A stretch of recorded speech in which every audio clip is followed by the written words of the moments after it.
Hi everyone, we are Team Jetlag Airline here to present an overview of our finding focusing on Vietnamese American leading cause of death. Vietnamese Americans have a population of 2.2 million. Despite this, there is a lack of comprehensive research study targeted toward exposing the health disparity and health determinants of Vietnamese Americans. Our objective is to identify and highlight the leading cause of death in Vietnamese Americans and how such mortality rates compare to the non-Hispanic white populations. We also aim to explore the possible influence of sex and nativity status may have on the respective age-adjusted mortality rate. Our study is a retrospective observational study that utilizes the American Community Survey, or ACS, to acquire estimated population totals for Vietnamese Americans and non-Hispanic whites. From the National Center for Health Statistics, otherwise known as NCHS, we obtained mortality data from the same population groups. All data extracted was from years 2005 to 2020 and had breakdowns by race, sex, and nativity status.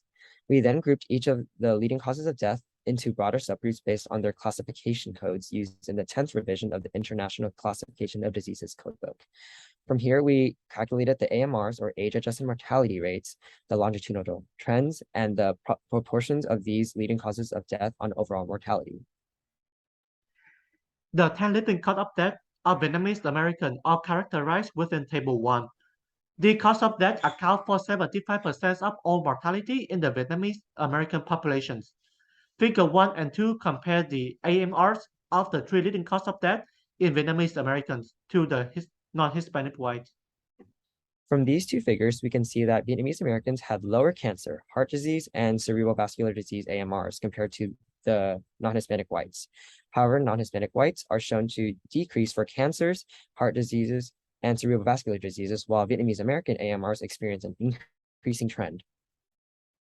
Furthermore, while self-harm was not one of the leading causes of death for non-Hispanic whites, our findings ranked self-harm as the ninth for the Vietnamese Americans.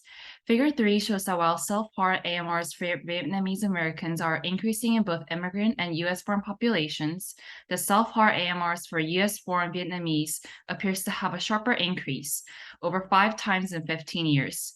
Meanwhile, the figure 4 shows that self-harm is more prevalent amongst the senior Vietnamese immigrant population, as well as the younger US-born Vietnamese population.